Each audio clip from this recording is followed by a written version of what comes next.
В Министерстве культуры Украины надеются, что апелляцию на решение суда Амстердама по возврату скифского золота Украине Крымский музей не подадут. Об этом заявила первый заместитель министра культуры Украины Светлана Фоменко сразу после возвращения из Нидерландов.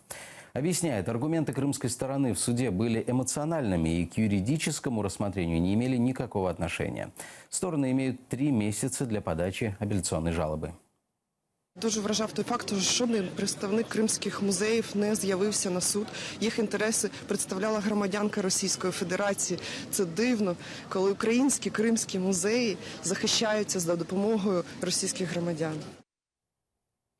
Главарь террористической группировки ДНР Александр Захарченко назвал решение суда Амстердама юридически неправильным и пообещал, скифское золото вернется в Крым после того, как его люди захватят столицу Украины.